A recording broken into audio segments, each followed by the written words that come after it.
Bonsoir à toutes et à tous et bienvenue dans ce nouveau numéro de C'est le week-end.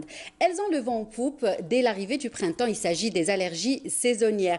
Le nombre de personnes atteintes de rhinite allergique augmente sensiblement chaque année. Comment mieux vivre avec nos allergies saisonnières? Notre invité, le docteur Fatah Bouzid, répondra à toutes nos questions. Bonsoir. Bonsoir, merci pour votre invitation. Merci à vous d'avoir accepté notre invitation. Elles surviennent systématiquement à la même période de l'année. Il s'agit des rhinites allergiques ou saisonnières, des allergies saisonnières. Quels sont les principaux symptômes?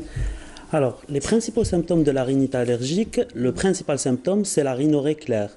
C'est un écoulement nasal transparent. S'y associe le plus souvent des éternuements en salve, donc des quintes d'éternuement, avec parfois une obstruction nasale. Et souvent aussi, on a un prurite nasal ou un nez qui gratte. Voilà. Et dans 80% des cas, on a aussi associé à cette rhinite allergique une conjonctivite allergique, donc des larmoiements, des yeux rouges, ainsi qu'un picotement ou des yeux qui grattent. Voilà. D'accord. Donc plusieurs symptômes que pas mal de personnes découvrent, commencent à avoir dès l'arrivée du printemps. À quel moment faut aller voir le médecin à votre avis? Alors, quand il s'agit de rhinite saisonnière, généralement, elles surviennent à la même période. Tout à fait. D'accord. Donc, en fonction de la symptomatologie précédente, il faut mieux consulter le médecin juste avant le début de la saison des pollens.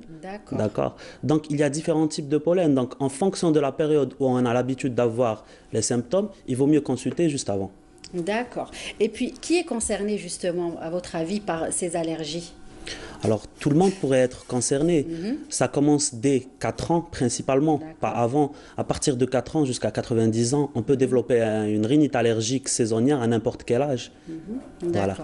Et est-ce que dans certains cas, ça peut se compliquer ou pas? Oui. Je ne sais pas si on peut parler de complications, mais c'est plutôt une association. Dans 30% des cas, on a une association à un asthme. Donc, éventuellement, des crises d'asthme, des toux, voire des gènes respiratoires. D'accord. Voilà. Et aujourd'hui, donc, quels sont les traitements que les médecins prescrivent aux patients? On voit les corticoïdes, il y a plein de choses qu'on voit quotidiennement. Donc, aujourd'hui, quels sont les traitements que les docteurs prescrivent? Alors, il existe plusieurs traitements, mais principalement, c'est des antihistaminiques. Donc, il existe des antihistaminiques sous forme de comprimés qu'on donne chez les adultes ou de sirop qu'on donne chez les enfants, mais également des antihistaminiques sous forme de collyre en cas d'association à des conjonctivites qui sont vraiment invalidantes. On peut également utiliser des corticoïdes nasaux, c'est-à-dire c'est des pulvérisations nasales à mettre dans le nez, surtout quand il s'agit d'une rhinite qui donne une obstruction nasale, ça soulage vraiment le malade. Alors qu'on peut également utiliser des sprays, des pompes, voire des corticoïdes s'il y a vraiment un asthme associé ou une gêne respiratoire associée. Sinon, principalement, il n'y a pas d'indication à des corticoïdes par voie générale dans les rhinites allergiques. D'accord, voilà. Très bien. Et est-ce qu'aujourd'hui on peut prévenir? Est-ce que les personnes atteintes de ces allergies qui souffrent au quotidien, on va dire, peuvent justement, a-t-il des moyens de prévention pour un petit peu diminuer ou ne pas avoir carrément les symptômes? Pourquoi pas? La rhinite saisonnière, il n'existe aucun moyen de prévention. L'éviction est juste impossible par rapport au pollen.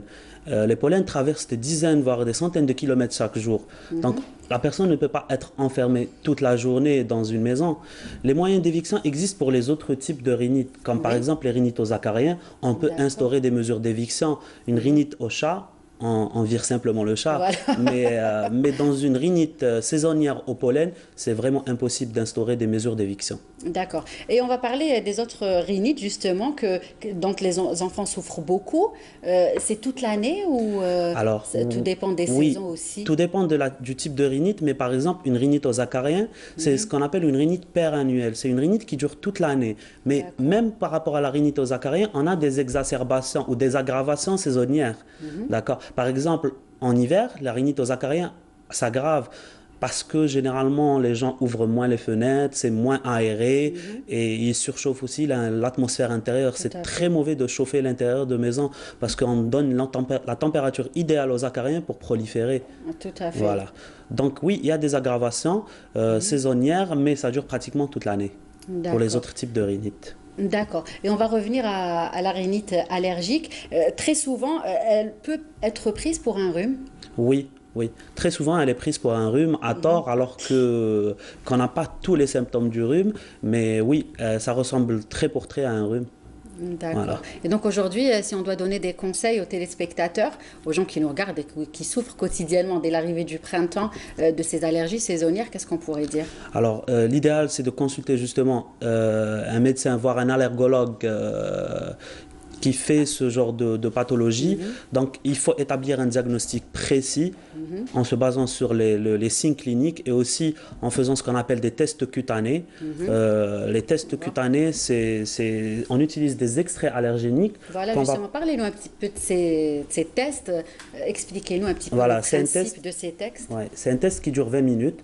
On utilise des extraits d'allergènes. Donc, c'est des vrais allergènes qu'on va poser au niveau de la peau, en utilisant bien sûr un témoin positif et un témoin négatif pour éliminer une prise de médicaments et d'autres maladies de la peau. Donc, on met ces extraits allergéniques au niveau de la peau, de l'avant-bras, et avec un petit stalerpente, on va entraîner une effraction de la peau. Ça va permettre à ces extraits allergéniques de passer sous la peau, et donc s'il y a une allergie, on va avoir une réaction. Donc on va avoir un gonflement de la peau avec une rougeur tout autour, et donc c'est ce qui permet de faire le diagnostic précis de l'allergène.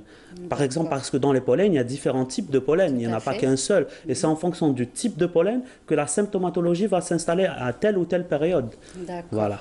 Très bien. Donc, le test peut s'effectuer sur toutes les personnes. À partir de quel âge? À partir de 3-4 ans, pas avant. Et pourquoi? Parce que l'allergie respiratoire n'existe pas avant. D'accord. À tort, tout le monde dit que voilà, les petits nourrissants ont des allergies, alors que non. L'allergie respiratoire, c'est 3-4 ans. Ça commence à partir de 3-4 ans. C'est exceptionnel, voire inexistant avant. D'accord. Voilà. Et c'est très difficile aussi de réaliser chez le petit enfant. Imaginez, il faudrait qu'il reste comme ça 20 minutes sans faire tomber les gouttes. C'est juste impossible chez les nourrissons. D'accord, très bien. Donc à partir de 3-4 ans, les médecins peuvent effectuer les tests d'allergie. Donc on va revenir sur les conseils qu'on peut dire. Je vous avais interrompu tout à l'heure. Alors, donc les conseils, il faut établir un diagnostic précis et instaurer un traitement. Une personne qui a une allergie saisonnière, il faudrait qu'elle commence ses antihistaminiques juste avant la période des pollens. Avant les symptômes. Exactement, avant l'installation des symptômes et durant toute la période. Une allergie, par exemple, au pollen de graminées, ça va de avril à août. Donc la personne devrait prendre son traitement de avril au mois d'août. Ensuite, elle peut arrêter, elle n'aura aucun symptôme. Une allergie au pollen d'arbres, c'est de février à mai. Donc elle devra prendre son traitement durant février et mai. D'accord. Et voilà, donc même pour les herbacées, le pollen d'herbacées, c'est des herbes qui poussent un peu partout.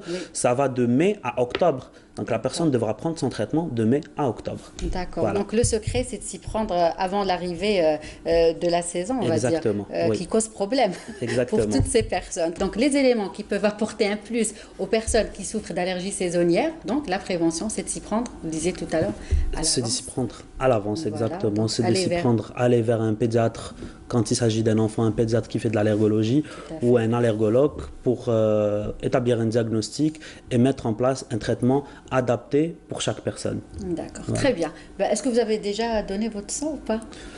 Oui, j'ai déjà donné mon sang, bien sûr. D'accord, très bien. Donc merci à vous d'avoir répondu à nos questions, d'avoir accepté notre invitation également. On rappelle que vous êtes pédiatre allergologue à Cuba. Merci beaucoup, merci pour votre invitation. C'est moi.